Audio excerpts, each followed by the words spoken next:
You're welcome. Kindly subscribe to YouTube channel and follow on Facebook page at Dr. Zabby's Talk Show.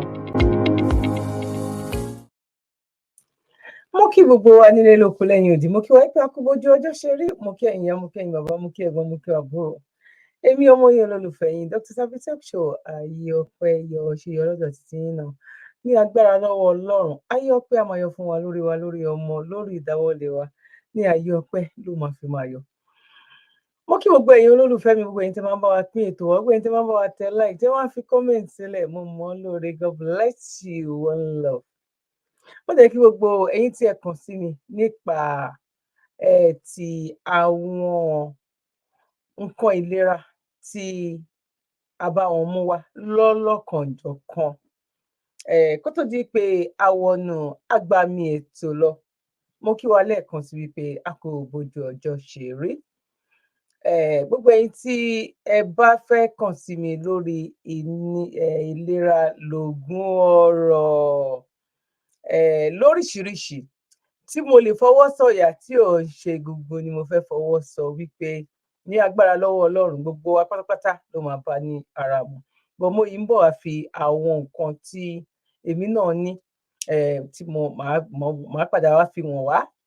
Mo kí wa lẹ́ẹ̀kan sí wípé a kò bójú ọjọ́ ṣe rí. Èwo la mú wá fún wa lọ́jọ́ títí òní wípé ká sáré ṣe àgbéyẹ̀wò ẹ̀. Yorùbá ní mí, Yorùbá nìran mi, èmi ọmọ kóòtù òjíire, èmi ọmọ aládé, ládé, gbogbo wa pátápátá lọmọ aládé. Àwa ta bọ́ bá tún fẹ́ wá, ara oríkì mi nìyẹn. Ẹ bá gbọ́ àwọn ọmọ Ṣàgámù, ọmọ Rẹ́mọ mẹ́tàdínlógún tó bọ́ bá tún fẹ́ wá.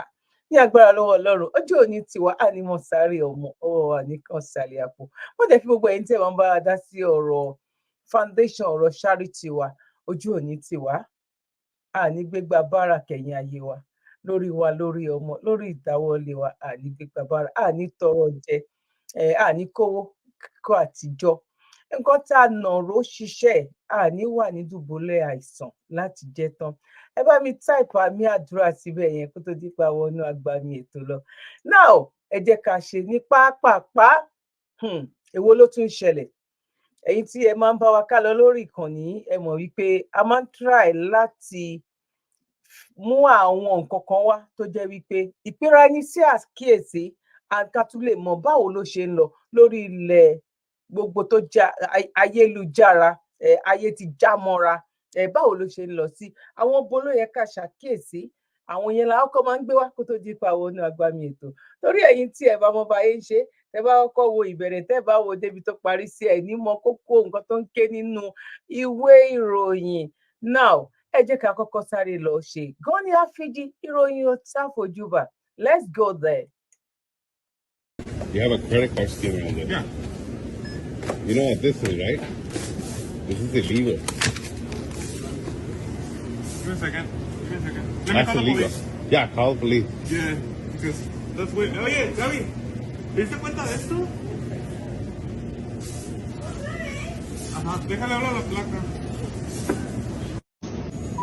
Just did it again. Mo ì máa padà wá ṣàlàyé fún wa sí o, but mo mọ̀ pé ó máa yé wa, gbogbo wa pátápátá ló bá wí. Ẹni tó wà ní òyìnbó, ẹni tó wà ní Nàìjíríà, gbogbo wa pátápátá ló bá wí. Ìwọ tí ò bá wí o, kò bá àwọn kan wí o.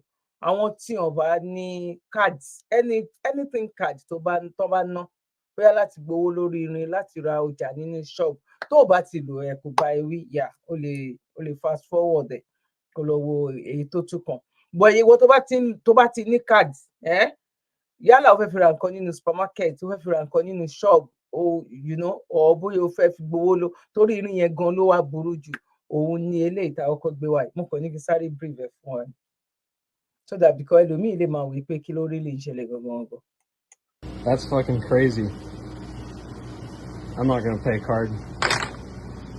That's fucking crazy, man. That's actually insane. No, I'm gonna take it. Thanks, though. You can't do that, man. Yeah, I mean. Do you know about that hour? There is a problem. So now, girls, you said how much you said? 600. 600 is a scammer, and there is a looks like even I don't know. fake. So I found another skimmer device. Basically, if you come to a pump and you select the buttons, and they Yeah, I mean. Do you know about that hour? There is a problem. Yeah, mo kàn gbé sẹ́yìn ni mo fẹ́ ṣàlàyé bẹ̀ yẹn.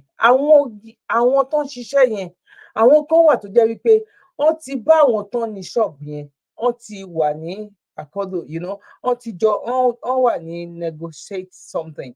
Wọ́n ti jọ negotiate wípé okay, oye tó bá wọlé nǹkan báyìí nǹkan òun ló máa jẹ́ titi yín, or kí n kàn gbé síbẹ̀ oye báyìí ló máa jẹ́. Ṣé understand sìn? Anything tó bá ṣe transaction lórí machine wọn nínú ṣọ́ọ̀bù yẹn, gbogbo pin number tó tẹ̀ síbẹ̀ yẹn, everything gbogbo ẹ̀ ló máa hàn nínú ìtàn ṣí kúrò nínú ṣọ́ọ̀bù yẹn. Ṣé understand sìn? Gbogbo ẹ̀ àwọn máa wá lọ gbé àwọn numbers yẹn, àwọn máa wá lọ gbé sórí ike míì, àwọn máa wá bẹ̀rẹ̀ láti máa ná. Ṣé rí àwọn nǹkan kan wà ń bẹ̀ tó jẹ́ wípé irú brother wa kan something like that ṣẹlẹ̀ sí ní Dubai. Àwọn ìlú kan wà báwo ni màá yí pé náà, ò lè win because wọ́n máa rí wípé bóyá gbogbo especially tó bá tó wájú ọmọ Nàìjíríà, oh my God, you're your own. But tó bá jẹ́ nílùú òyìnbó wọ́n máa ṣe investigation tó bá ṣe yẹn, wọ́n lè ní kó fáwọn ní 7 days, wọ́n lè ní kó fáwọn ní 21 days working days, ẹ understand say at the end of the day wọ́n máa return owó yẹn padà sí fún ẹ. But tó bá jẹ́ ní Nàìjíríà ní gbàgbé bóyá ṣẹlẹ̀. Now. So now, gross, you said how much you said? 600. 600 is a scammer, and there is a looks like even I don't know. Okay, so I found another skimmer device.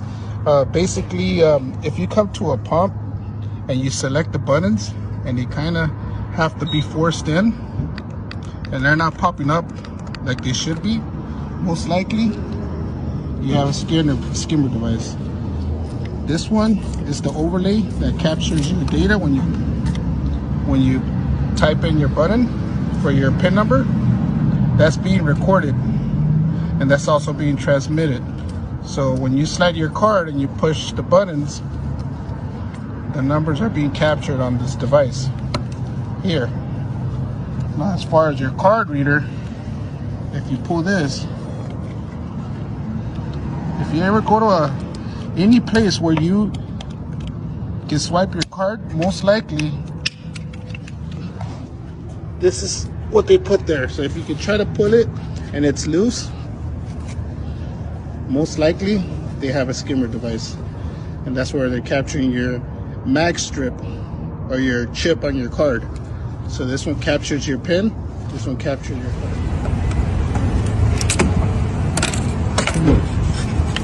What do we have here? Another skimmer. Wow. Crazy. Whoever slid their card here, yeah, better check with your account. Skimmers at gas stations.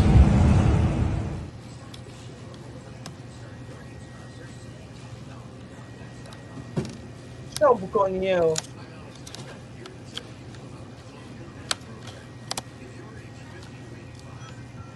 Wọ́n ti ní connection pẹ̀lú àwọn filling station yẹn. Wọ́n ti ní connection pẹ̀lú wọn. Ibẹ̀ ni wọ́n ti detect eléyìí náà sí. I've seen so many of these card skimmer videos at gas stations and convenience stores that I convinced myself I'm not even going back to one of these places. At the end of the day, it's just a scam, because I honestly would have to say 98% of the time it's the workers there themselves that are putting these damn things on the terminals. Just think about it. But I would say if you do have to go to one of these places, just use cash, because it's not worth getting frauded and your money stolen from you just to go get a damn icy. The real scam here is that 35-cent fee. Náà mo kí wa lẹ́ẹ̀kan sí pé akúbojú ọjọ́ ṣe rí. Mo rò pé ìhun èyí tí a jọ wò tán yìí ń sìn, ó máa tún ṣí wa ní ó máa tún ṣí wa níyè díẹ̀ tá bá dé cash point tá ti fẹ́ gba owó. A tún máa pera wa ní àkíyèsí kọ́lọ́run kó ṣe dáadáa fún wa. Now, èwo la mú wa fún wa lọ́jọ́ títí òní, ojú wa ò ní rí bí. Àní sunkún àárọ̀, àní sunkún ọ̀sán, àní sunkún alẹ́ lágbára lọ́wọ́ Ọlọ́run. Eléyìí ó wà touching, ó ó gbomijé lójú wa ibi tán bá wa dé, ibi tí ọ̀rọ̀ yìí tó bá wa dé lóòótọ́ Ọlọ́run wà ní kò sí Ọlọ́run, but àwọn nǹkan kan á máa ṣẹlẹ̀, wàá máa béèrè question wípé why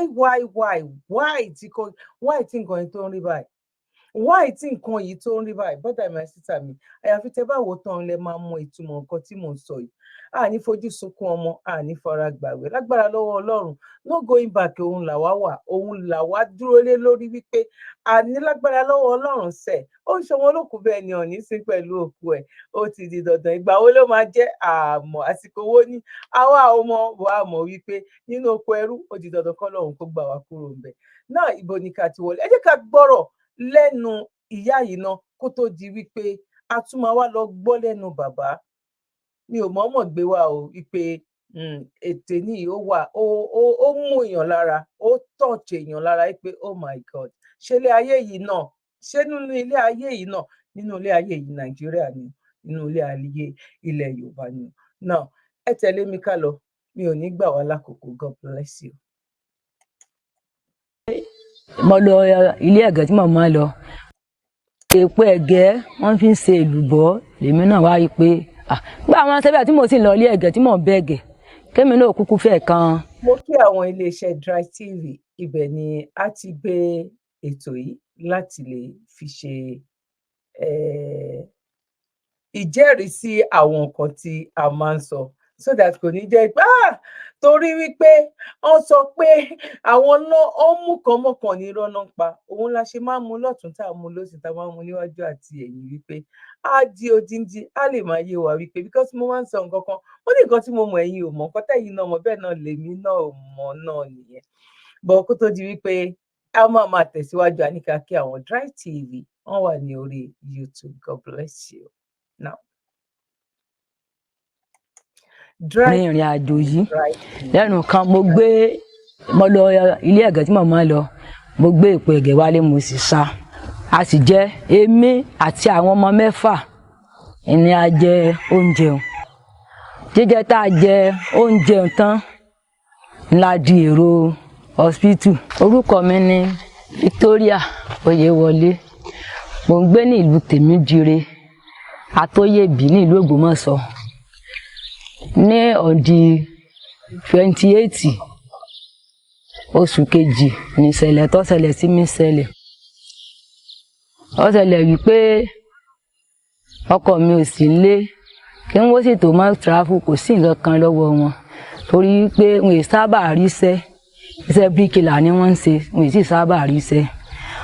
Ọwọ́ owó tí wọ́n bá pa tá a bá ná, tèmi náà bá pa á fi jọ ìrìn mọ́ra wọn, ṣùgbọ́n torí pé wọn ì sábà rí iṣẹ́, wọ́n tèmi bá pa wálé ìlà máa jọ ná.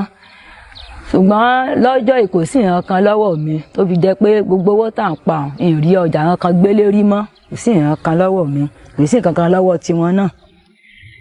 Ṣùgbọ́n nígbà tí wọ́n travel tó di ìjọ́ kẹta ọjọ́ tí wọ́n travel, mo máa lọ ilé ẹ̀gẹ́. Ìgbà tí n ti rọ́jà kankan tà mọ́, mo máa lọ ilé ẹ̀gẹ́ tí mo máa lọ bẹ ẹ̀gẹ́ tí mo máa bẹ làmọ́ tó ń fi manage nínú ilé. Wọ́n wá travel, ìjọ́ kẹta ọjọ́ tí wọ́n travel, owó tí mo pa lọ́jọ́ ti ilé ẹ̀gẹ́ dé, ó ní mo fi san owó kan tí a jẹ. Àwọn èèyàn sì wá ń pariwo mọ́ mi lórí ni mo fi owó ń san owó. Kó tó di jọ́kè ní alẹ́ ọjọ́, kó tó di àárọ̀, àjẹsùn kò sí nǹkan kan. Àárọ̀ náà tún pé kò sí nǹkan kan. Àwọn ọmọ yìí wá ti rọ kalẹ̀, mo wá wò pé kí ni wọ́n lè jẹ. Ìrí nǹkan kan. Ṣùgbọ́n mo ti ń gbọ́ wípé àwọn èèyàn ń fi èpo ẹ̀gẹ́ wọ́n fi ń ṣe èlùbọ́, lèmi náà wá rí pé gbà àwọn sẹ́bẹ̀ tí mo sì lọ ilé ẹ̀gẹ́ tí mò ń bẹ̀gẹ̀ kémi náà kúkú fẹ́ kan rin ìrìn àjò yìí. Lẹ́nu kan mo lọ ilé ẹ̀gẹ́ tí mo máa lọ, mo gbé èpo ẹ̀gẹ́ wálé, mo sì sá.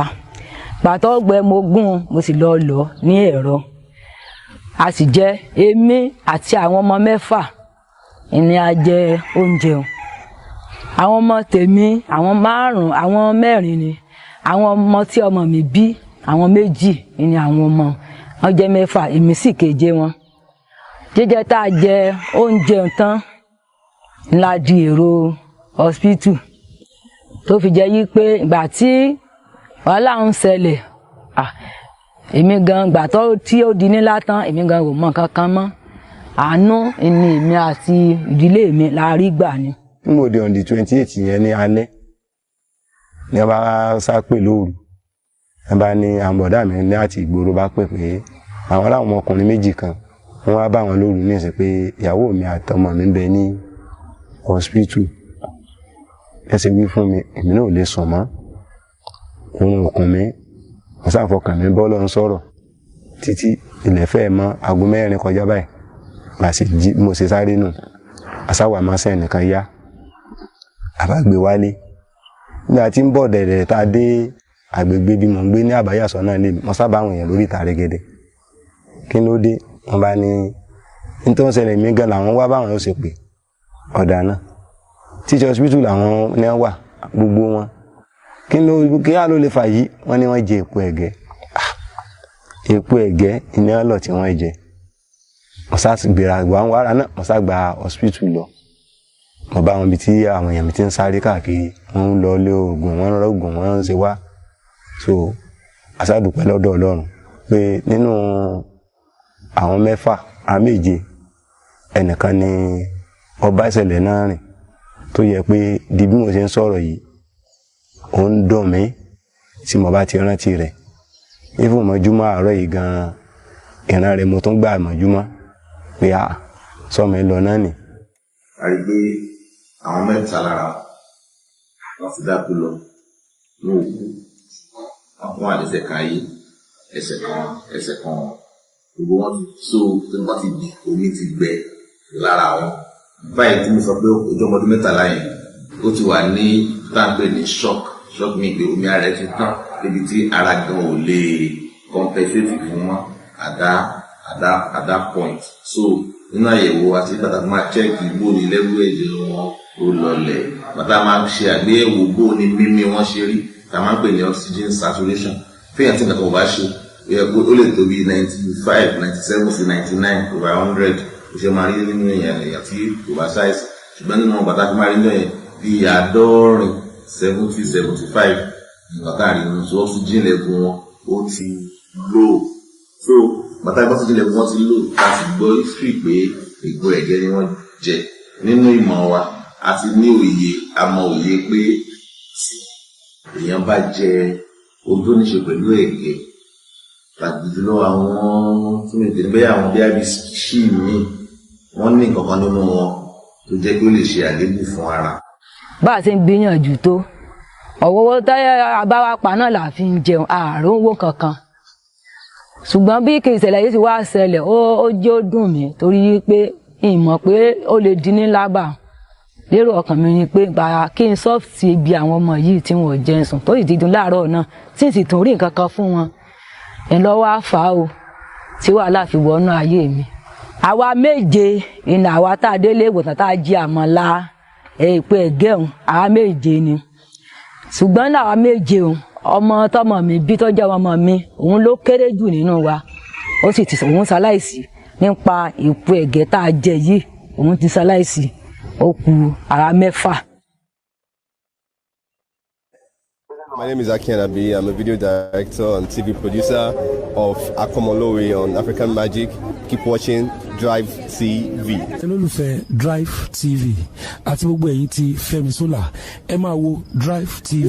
Keep watching. gbogbo wa lẹ́ẹ̀kan sí wípé akóbojú ọjọ́ ṣe rí mo rò wípé gbogbo wa láti rí bó ṣe lọ sí dúpẹ́ títí ẹ bá mi fi sínú comment section bẹ̀ wípé ẹlẹ́dàá mi mo dúpẹ́ tèmi because tí wọ́n ò bá sí láyè tó wà yẹn ibo ló bá wà ẹni tírú eléyìí ṣẹlẹ̀ sí tí àwọn kan ń sọ wípé Ọlọ́run bá wa ogun oṣó gbogbo àtẹ̀pá ogun àjẹ́ gbogbo àtẹ̀pá tí oṣó àti àjẹ́ tó rọra ó silent àwọn gan pàápàá gan ń wá jíjẹ múmu àwọn ìjọba àwọn ní ìdààmú àdúgbò àwọn ló ń dà wá láàmú àwọn ló ń fojú wa rí ìrìkúrí dúpẹ́ títí ẹ̀mí náà dúpẹ́ títí èmi wípé tó o bá sí níbi tó wà yẹn ibo ló bá wà that is my point tọ́lọ́hun ẹlẹ́dàá ẹ̀ tí ò bá gbé ẹ débi tó wà lọ́jọ́ títí òní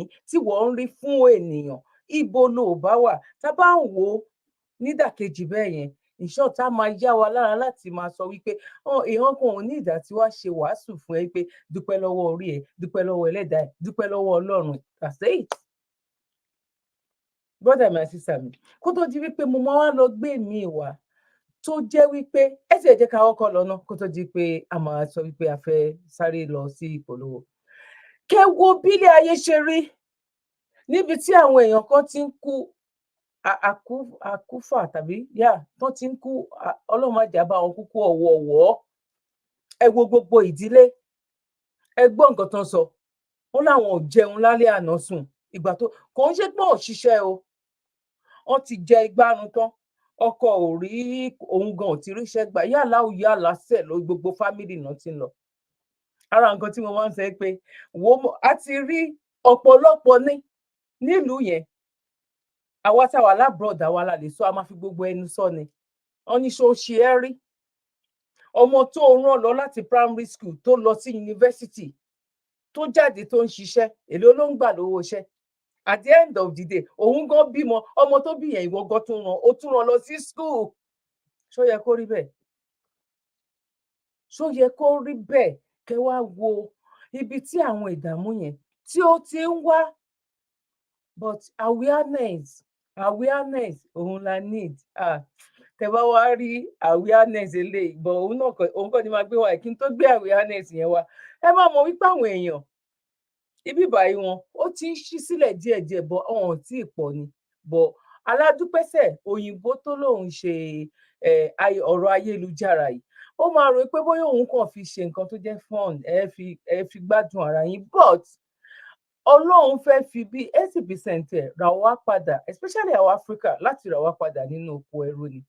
Ẹ má jẹ́ kọ́rọ̀ tèmi pọ̀ jù, ẹ jẹ́ ká sáré gbé nínú ibi tí àwọn èèyàn kan ti ń kúkú ó yẹ kán pa gbogbo ilé ayé náà. Alága APC lápapọ̀ Ganduje, ìyàwó àti ọmọ rẹ̀ yóò fojú balẹ̀-ẹjọ́ lórí ẹ̀sùn jìbìtì.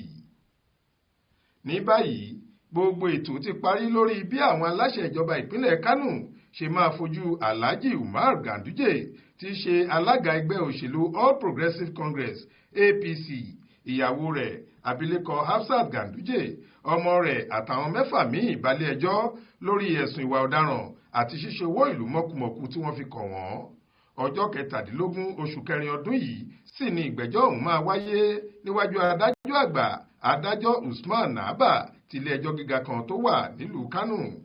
Aláròyé gbọ́ pé níwájú adájọ́ ilé ẹjọ́ gíga ìlú Kánò ọ̀hún ni wọ́n máa fojú wọn bá ẹ̀sùn ìwà ọ̀daràn pé wọ́n gba rìbá owó dọ́là àti ṣíṣí ipòlò ni wọ́n fi kan Ganduje pé ó gba rìbá tíye rẹ̀ jẹ́ $2,400 $413,000 owó ilẹ̀ òkèèrè.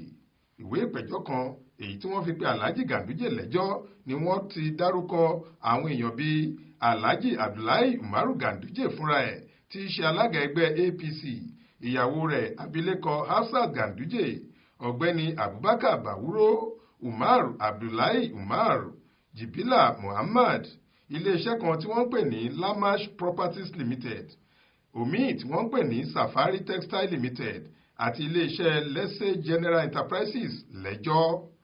Àwọn aláṣẹ ìjọba ìpínlẹ̀ Kánò ní àwọn ti pèsè àwọn ẹlẹ́rìí 15 sílẹ̀ tí wọ́n máa sọ̀rọ̀ tako àwọn olùjẹ́jọ́, pàápàá jùlọ lórí ẹ̀sùn rìbá táwọn fi kan alága ẹgbẹ́ APC ìyẹn Alhaji Ganduje.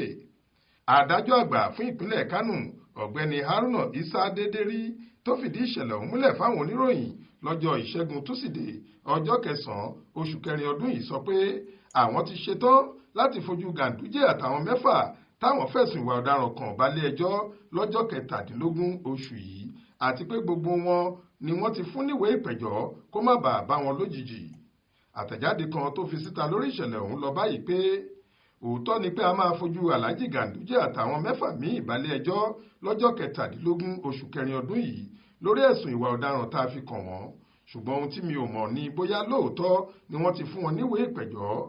Kò sọ̀rọ̀ nínú ohun tí Ganduje ń sọ lẹ́nu yẹn pé òun kò lẹ́jọ́ jẹ́ lọ́dọ̀ ìjọba ìpínlẹ̀ Kánò, kò sẹ́nìkan tó ga kọjá òfin, ẹ̀kọ́ ńlá sì lèyí pàápàá jẹ́ fáwọn tó ń ṣe ipò agbára lò tí wọ́n wà báyìí.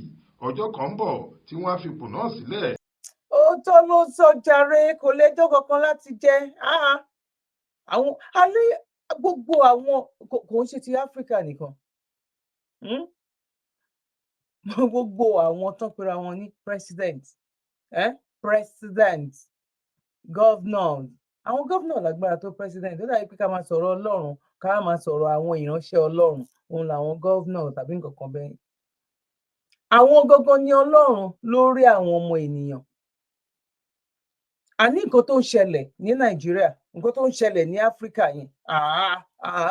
Tó dìgbà tá a bá dọ̀run kí gbogbo eléyìí tó máa níyanjú ni. Lójú ayé kòrókòró báyìí. Ṣé gbọ́? Ò lè lọ lé ẹjọ́ because àwọn onígbàkejì Ọlọ́run. Àwọn Ọlọ́run gbélé ayé yẹn ló ń gbélé lọ́wọ́. Wípé bóyá ìgbà tá a wá o, a ti ṣe Ọlọ́run o, Ọlọ́run wá ti choose àwọn èèyàn kan wípé bẹ́ẹ̀ ṣe wà yìí sẹ̀, àwọn eléyìí làwọn because ọ̀rọ̀ yẹn ó gbomijé lójú èèyàn. Ó fẹ́ sọ̀yàn gan tó ò bá ṣọ́ra gan. Ìwọ náà wàá wà nínú àwọn tó máa sọ wípé mi ò nígbàgbọ́ nínú Ọlọ́run. Ọlọ́mọ lójú àwọn tó nígbàgbọ́ yẹn bẹ́ẹ̀, kí lójú wọn rí, kí ló tún wọn débẹ̀. Ìyà yìí pọ̀, ẹ wo ìdílé méje, ìdílé family méje, ó tún fi tiẹ̀ kó bá ọmọ ẹ̀.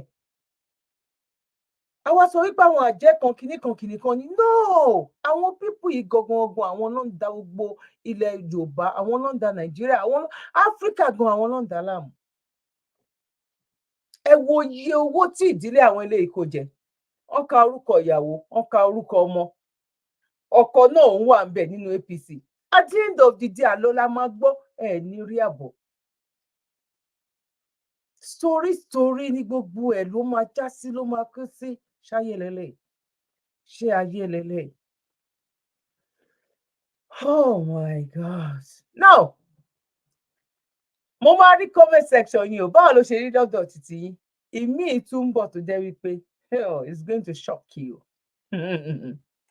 Máa gbé wá ń sìn, bọ̀ kó tó di pé a lọ síbẹ̀, ẹ jẹ́ ká sáré tún lọ wo eléyìí fún àǹfààní ẹ̀yin tẹ̀ tí wò tẹ́lẹ̀tẹ́lẹ̀. Lima, Peru. 200 police in riot gear storming an indoor market. Their target? Counterfeit prescription drugs. And they found them everywhere. There were crude packaging machines and silk screens with imprints of actual name brand drugs. Hundreds of thousands of counterfeit medicines collected from that raid were traced back to this house. Sherry, àwọn fake tablets, fake companies. Bó ṣe wà ní gbogbo ayé ló ti wà ń sìn, Peru náà pé bíbá yìí sìn. Bó a dúpẹ́ lọ́dọ̀ Ọlọ́run wípé ọpọlọ wa ti fẹ́ máa jí àti ó ti tó àsìkò. A ní gbogbo ọ̀nà pátápátá níṣẹ́. Ìtúsílẹ̀ ọkàn, ìtúsílẹ̀ ọpọlọ, ìtúsílẹ̀ gbogbo everything òun ni ó kọjú sí Áfíríkà báyìí sìn. Èmi náà wà lára àwọn tẹ́lẹ̀tẹ́lẹ̀ rí o. Ogun yẹn, èèyàn kiri kan, èèyàn gbọ́dá. But mi ò dá wọn kan lẹ́bi. Bọ̀ irú ètè mi mẹ́nu lé torí pé mo wá ṣu désàlẹ̀ kòkò, you know. Èmi náà dẹ̀ jẹ́rìí sí, mo jẹ́ testimony láti lè sọ wípé ẹ jẹ́ ká padà sílé, bọ̀ ká mojú ibo la fẹ́ padà sí. S2 Ultimate lórúkọ iléeṣẹ́ wọn. Fún ẹ̀yin tí ẹ ti pè wọ́n, mo mọ̀ lágbára lọ́wọ́ Ọlọ́run. Gbogbo wa ló máa bá lára mu. Mo fi àkókò yìí mo fi ń sọ, mo búra níwájú yín wípé mo ní ọmọ tó ṣe pharmacist. Second year ló wà ńbẹ̀, ó drop out. Ó ní bóun ṣe wà yìí, ó lóun ò lè ṣe torí wípé ó jẹ́ kí ni òun jẹ́ àlìsùnà. Ẹ mọ̀ pé àwọn àlìsùnà kan wà tó di kọ́ ni wọn ò fẹ́ mú kan mọ́ kan. Kí ló fà á ni wípé ó níjọba irọ́ ti pọ̀ nínú nǹkan tó ń ṣe. Ibo la fẹ́ sá sí? Ibo la fẹ́ dúró dè? Now, ẹ jẹ́ ká padà sílé. Ẹ jẹ́ ká bẹ̀rẹ̀ sí ní máa lo ewé àti egbò titi wa náà. Ewé àti egbò titi wa. Eléyìí tó wà níbí báyìí, ìdọ̀tí inú ẹ̀jẹ̀ ni. ló wà níbí báyìí. Mo sọ fún yín pé mi náà lọ́mọ tó ní ó ní powder ọrùn mi ọwọ́ you know anything tó jẹ́ wípé rheumatism ó dáa fún ó gbọ́ ó lè pátápátá lọ ni ìyẹn ni eléyìí fún rheumatism tó tún gbọ́ àwọn nǹkan míì náà two in one ni bẹ́ẹ̀ náà ni burn fat yìí ìwọ torí pé bóyá ikùn ẹ tóbi ni o bóyá orí para ẹ máa heavy ni o you know irú eléyìí náà ẹlòmíì wà ó lè sẹ́ pé òun lo ọ̀sẹ̀ kan òun ò lọ sí toilet o ò ní ìdá tí máa lo irú àwọn oògùn báyìí náà ní gbogbo ìgbà but I need láti fi exercise láti fi support ẹ I need láti fi exercise láti fi support anything tá a bá ń ṣe ẹni tí orúnkúnsẹ̀ náà tó ń dùn ẹ try láti máa ṣe a little exercise any small help any little help tá a bá lè ṣe fúnra wa lórí exercise náà èmo onígbàgbọ́ lé lórí bàjẹ́bàjẹ́ o lè sọ pé o ní diabetes nsìn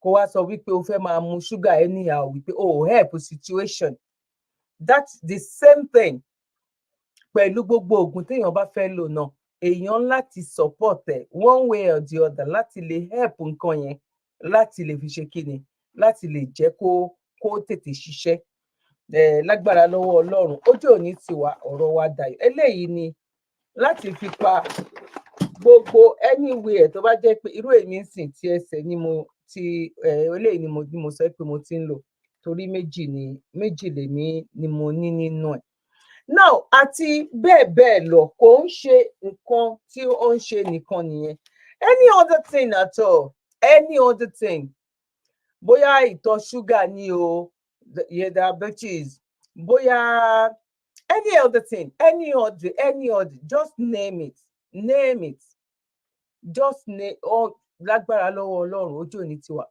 àgọ́ ara wa àrùn òní fi ṣe gbùgbé ní agbára lọ́wọ́ Ọlọ́run that is a universe for everybody understand one way or the other èèyàn ṣáà máa ní especially tí èjì yẹn bá ti ń lọ sí bóyá bíi 60 something upward you know ní kò sí nǹkan téèyàn rí ṣe sí nǹkan tí ara èèyàn nǹkan téèyàn ti lò òun lèèyàn you know ara ló ń béèrè tí n bá sọ dáadáa tó lè jẹ́ pé ẹ máa tún rí náà tó máa jẹ́ pé àwọn ẹlòmíín wà age of 30 something 20 gan ti ń complain ẹsẹ̀ ń ro mí tí n bá rìn díẹ̀ ń ṣe ní gbogbo ẹsẹ̀ ń ro mí náà fún gbogbo ẹ̀yin tí ẹ bá fẹ́ tẹ láǹfààní sí any other thing just anything at all bóyá o ní issue kan pẹ̀lú níbi iṣẹ́ ni bóyá you know ẹ ti mọ nǹkan tí mò ń sọ bóyá o ní issue níbi iṣẹ́ ni bóyá o rí wípé bóyá nǹkan kan rú ẹ lójú tàbí nǹkan kan ẹ contact wọn tẹ bá fẹ́ gba nọ́mbà wọn ní orí WhatsApp mi wà lórí kíní foundation mi kó tó di wípé a ṣe tán máa play ibi ìbàyìí la máa dúró sí lórí ọ̀rọ̀ oní ìpolówó ọjà now ẹ jẹ́ ká kọ́kọ́ lọ kẹ́ lè mọ̀ wípé ó ti di dandan ká padà sẹ́ẹ̀ ní aburú lọ́wọ́ kì í ṣe aláburú àwọn òyìnbó náà dé náà nèmú wa àwọn náà sọ wípé gbogbo nǹkan tá a ní ewé àtegbò wa òkè àtilẹ̀ wa wípé irọ́ ni whereas wípé àwa gangan ni Ọlọ́run kọ́kọ́ dá sílé ayé àwa lọ́lọ́run fún ní agbára yẹn bọ̀ òyìnbó mọ̀ nǹkan tó rí kó tó gbé pàǹdà wa kó tún fi wá gba kí wọ́n porúkọ ẹ̀ lọ́wọ́ wa bọ̀ a mọ̀ pé èyí tá a wá bá dé yìí náà a dúpẹ́ lọ́dọ̀ Ọlọ́run now ẹ̀yin tẹ́ mọ̀ mí mọ̀ pé 3 years ago 4 years ago mi ò ní irọ́ kìnnì kan but wọ́n ní tó bá dé kìnnì kan o lè mọ kìnnì kan òun lọ̀rọ̀ nǹkan tó ń ṣẹlẹ̀ yìí ẹ jẹ́ ká kọ́kọ́ lọ wo àwọn èèyàn wa wípé orí wa ó ti bẹ̀rẹ̀ sí ní pé kó tó di pé a tún wọnú ètò padà àníkàyà ṣe ká lọ fún gbogbo ètò à ń ṣe àsáré lọ fún break ní náà. I am an oníṣẹ̀ṣe. There's no shortcut in ìṣẹ̀ṣe. If you don't work, you don't become wealthy. Bẹ́ẹ̀ ni ò bá ṣiṣẹ́ ẹni kì í là. Ire o. I'm an oníṣẹ̀ṣe. Of course, people call me Omeshu, thinking that it's derogatory, whereas Eshu is not Satan. Of course, I'm an Onisheshi. Most of my name starts with the names of Onisha. Ifayemisi, Egbedemilade, Eshu Funke. Of course, I'm Onisheshi. People don't believe we have a worship center. I'm a traditionalist. Of course, I wear ilekes any days. I'm Onisheshi, and I believe in Satan. Of course, I'm Onisheshi. I believe in all Irumoles. Of course, I'm an Onisheshi. People think we are illiterate. Of course, I'm Onisheshi. Many people assume we are responsible for ritual killings, whereas such does not exist in our doctrine. Of course, I am an Onisheshi. When I tell people Eshu is not Satan, they ask me, what is the English name for your Eshu? I was like, English name for Eshu? Shu? Of course, I'm an Onisheshi. People think we don't have professional skills. Just like me, I'm an estate a professional makeup artist, and also an entrepreneur. Of course, I'm an Onisheshi. We're educated, we are good looking, we are loving, we are caring, we are responsible, we are wealthy, and we are presentable. Look at me. I'm a traditionalist. And of course you may hear me honor my mother quite often. Of course, I'm Onisheshi. People assume we are dirty, rough, and tattered. I'm an Onisheshi. Of course, Abrahamists think I'm going to burn in hell for not borrowing other people's religion. They play tikisanta. Now, nǹkan tó sọ tẹ́lẹ̀tẹ́lẹ̀ náà nìyẹn. Ṣe rí wípé Ọlọ́run ti bẹ̀rẹ̀ sí ní gbé ògo padà fún ọ̀lẹ. Gbogbo àwọn nǹkan tán ní ká fojú parẹ́ kó má jọ wá lójú yẹn. A dúpẹ́ lọ́dọ̀ Ọlọ́run. Bó ṣe wà ní gbàǹjà òun ló wà ní kinní kan. Bó ṣe wà nínú Christian tó wà nínú àáfà bẹ́ẹ̀ náà ló wà lóníṣẹ̀ṣe. Tá máa rí àwọn tó jẹ́ pé onídọ̀tí, àwọn oníṣẹ́ aburú, bẹ́ẹ̀ náà dẹ̀ la máa rí àwọn oníṣẹ́ dáadáa. A dúpẹ́ lọ́dọ̀ Ọlọ́run wípé ní gbogbo ẹ̀ pátápátá àtẹni tó nígbàgbọ́ àtẹni tó nígbàgbọ́ ibi oníṣẹ́ dáadáa òun la bẹ̀ Elédùmarè kó tó gbogbo wa sí ní agbára ní ọwọ́ Ọlọ́run. Now, ẹ wá wo gbogbo nǹkan tó ṣẹlẹ̀ yẹn kẹ́ wá jẹ́ ká wo ẹ jẹ́ ká gbọ́ nǹkan tí I hate your people. Ẹ jẹ́ ká gbọ́ nǹkan tí ṣe 80,000. Nínú gbogbo nǹkan tó ń ṣẹlẹ̀ yìí tó ń ṣẹlẹ̀ sí àwọn ìdílé kẹ́ wá wo àwọn nǹkan tó ń ṣẹlẹ̀ ká má wá rí èèyàn kan tán sọ wípé wọ́n ní kán ti lọ yẹgi fún ẹni tó kú ní àní Nàìjíríà ní ṣẹlẹ̀ sí ẹ bá mi ṣàmì àdúrà ẹ̀yin tẹ́ ẹ bá ti share program ẹ bá wa share ẹ bá wa like ẹ bá wa fi comment yín sílẹ̀ báwo ló ṣe rí ojú wo lẹ fi wò ó family méje jẹun sùn àárọ̀ náà the same thing àwa ní wọn lọ́wọ́ torí charity táwa ń ṣe torí foundation tá ní a mọ bó ṣe ń ṣẹlẹ̀ bọ̀ mo máa ń gbà ládùúrà kan ìgbà rọmọdọ́mọ èmi àti yín sẹ̀ kò ní gbégbá bára ní agbára lọ́wọ́ Ọlọ́run ẹ jẹ́ ká gbọ́ nǹkan tí Ṣeun sọ pẹ̀lú ọ̀rọ̀ brother tí tán láwọn Kogi brother wa yìí. Millions, meaning that somebody with 80 billion can spend 1 million naira a day for 80,000 days. I want to know who needs this kind of money. Is it that you need it? I want to know. So now, 1 million naira a day for 80,000 days. 80,000 days is 261 years. 80,000 days is 261 years of spending 1 million naira every day. Are you telling me that this person needs this money, or this person just wants to make sure that that money does not use for the betterment of your life? I repeat, does this person need this money? Do anybody in their family, all of them combined, do they need all this money, really? Need this money? Or for them, they have to take it so that you don't have it? Which is it? Is it that they really need the money, or they take that money to make sure that their people are suffering, to make sure that people are dying, to make sure that people don't have dignity, to make sure that people are useless, to make sure that people don't have a future? Answer me. Is this money taken because it is needed? 1 million naira every day for 80,000 days for 261 years that nobody alive in his family today will be alive when that kind of money will finish. Do you need it, or you are just so wicked and you have planned with people that hate your people to make sure that your job is to make sure that your people never see that money in their lives? Because you can steal 10 billion, you can steal 5 billion and be okay, you can steal 1 billion and be okay, but you choose 80. There's a reason, and not be only Bello. Ladies and gentlemen, we see they following a Mefele drag case. How much they all the use of card they indict them, find them guilty. All no be only Bello. Ṣé bí kan ni wọ́n kọ́ gbé wá yẹn? Ṣé bí kan mélòó la fẹ́ máa kà? Kí ló ṣẹlẹ̀ sí wọn? Nàìjíríà ò ní ṣẹlẹ̀ sí mi àti yín. Èyí tó bá máa ṣẹlẹ̀ sí wa ń bẹ̀, èyí tó dá ń bẹ̀ ni. Èyí tó dá ń bẹ̀ ni. Nàìjíríà ò ní ṣẹlẹ̀ sí yín. Tó bá Nàìjíríà ò ní dojú ìjà kọ wá. Eléyìí pọ̀. All these governors, now nothing happened to them. Now so when Ambode come up for governor of Lagos State, and I mean when Ambode enter as governor of Lagos State, no kind atrocity, no list against Fashola. So they say they use 100 million naira do only websites, billions. Fashola became minister, meaning that the governor was talking rubbish, or nobody cares. These are all the governors in this country.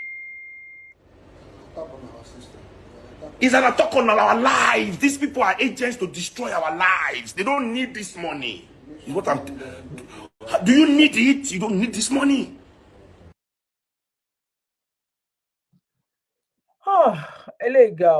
Eléyìí ga aláburú làwọn èèyàn tí òyìnbó ló wá ń ṣe wá ń sìn ni Arab ló dáwọ́ pọ̀ tó ń ṣe wá ni àwa là ń ṣera wá ni àwọn pastors ló ń ṣe wá ni kò yé èèyàn kò yé wa tó àfi k'Ọlọ́run tó láyé tó lọ́run. Ẹyọ kan ṣe tí màmá sọ náà ni pé Nàìjíríà ò ní ṣẹlẹ̀ sí èmi àti yín. Èyí tó bá máa ṣẹlẹ̀ sí nínú dídá, nínú ìbùkún, ìgbéga, ìlọsíwájú ń bẹ, òun ló máa ṣẹlẹ̀ sí èmi àti yín. Brother mi àti sister mi, a ní fojú sunkún ọmọ, a ní fara gbà wẹ̀ nǹkan tí a dúró ṣe lórí ìdúró, a ní wà lórí ìdùbúlẹ̀ tá máa fi jẹṣẹ́ ọwọ́ wa tán o. Lágbára lọ́wọ́ Ọlọ́run, gbogbo ìgbà tá máa lò ní ayé nínú ìdùnnú, nínú ìgbéga, nínú ojúrere àánú Ọlọ́run ọba ni. Àwọn pípù yìí wọ́n níkà ju ejò lọ. Wọ́n níkà ju ejò lọ. Ẹ̀yin tí ẹ bá fẹ́ kàn sí mi lórí ọ̀rọ̀ ìpolówó tí a mú wa, mo bẹ̀ yín, mo rọ̀ yín, WhatsApp only ó máa play fún yín sìn, ibẹ̀ lẹ ti lè mú nọ́mbà mi so that màá lè fún yín ní nọ́mbà ilé iṣẹ́ tí ẹ máa pè, tí mo dẹ̀ fọwọ́ sọ̀yà tí mi ò fi sọ egungun. Anything at all ni o, anything at all, ní ìdá ti sọ fún mi. Tó bá lè jẹ́ pé ẹ fẹ́ nọ́mbà wọn lọ́fẹ̀ẹ́ lófò, ẹ lọ sórí ìròyìn Fẹ́lifẹ́li TV lórí YouTube. Ẹ máa rí polówó wọn lẹ́kùnrẹ́rẹ́ ń bẹ̀. Ẹ máa lè gẹ̀ẹ́tì, ẹ máa lè kọ nọ́mbà wọn sílẹ̀. Ìkan nínú méjèèjì ni bí ọ̀bẹ mi ṣe fẹ́ ṣe tèmi lórí platform tèmi nìyẹn. Òye yín sìn, ó nídìí, Ọlọ́run ò ní paná fẹ́ wa. Ní ṣì mí gbọ́, èmi náà ní ṣìwé ní agbára lọ́wọ́ Ọlọ́run. Tó bá jẹ́ nígbà àkọ́kọ́ tẹ́yin kọ́kọ́ máa darapọ̀ mọ́ wa lórí ìkànnì aláyọ̀ yìí, a máa ń gbọ́ oríṣiríṣi ètò lórí ìkànnì yìí. Bóyá tó jẹ wá lógún bẹ̀ ni pé báwo la fẹ́ kúrò nínú oko ẹrú. Oko ẹrú tán kó wa sí, tán ní kọ́wọ́ má lọ sẹ́nu, àti oko ẹrú ọpọlọ àti oko ẹrú ọkàn, ìtúsílẹ̀ ní agbára lọ́wọ́ Ọlọ́run. Mo mọ̀ pé a máa pọ̀ fún kàmpẹ́ẹ̀nì yìí ní agbára lọ́wọ́ Ọlọ́run. Ètò kan tí ẹ máa bọ̀ lọ́nà sìn tá a máa pè ní àṣírí ilé ayé ọ̀ àṣírí bó ṣe ń lọ. A máa ṣe ní episode nìyẹn máa lọ. Àṣírí ńlá, gbogbo nǹkan tó ibẹ̀ láti máa sọ yẹn. Bọ̀ àwọn tó bá jẹ́ kinní báyìí, ìyẹn náà máa ti lórí ìkànnì yìí náà ni. Bẹ́ẹ̀ náà dẹ̀ ní kẹ́ tún máa fojú sí lọ́nà fún another program náà tó tún ń bọ̀ lọ́nà. Ní agbára lọ́wọ́ Ọlọ́run, ojú òní tiwa, ọ̀rọ̀ wa ò ní já sẹ́kún, kò ní já sí bànújẹ́. Ó ń ṣọmọ olókùú bẹ́ẹ̀ ni àní sí pẹ̀lú oko ẹ̀ lójú dandan sẹ́ẹ̀ nínú oko ẹrú yẹn. Kọ́lọ́run kó gbà wá. Bọ́ ìgbà wo ni Ọlọ́run nìkan ló mọ nǹkan tí ẹ̀dá ò mọ̀. Mo kí wa lẹ́ẹ̀kan sí. Ẹ bá wa share ètò yìí. Ẹ bá wa fi comment yín sílẹ̀, kẹ́dẹ̀ bá mi like. God bless you. One love.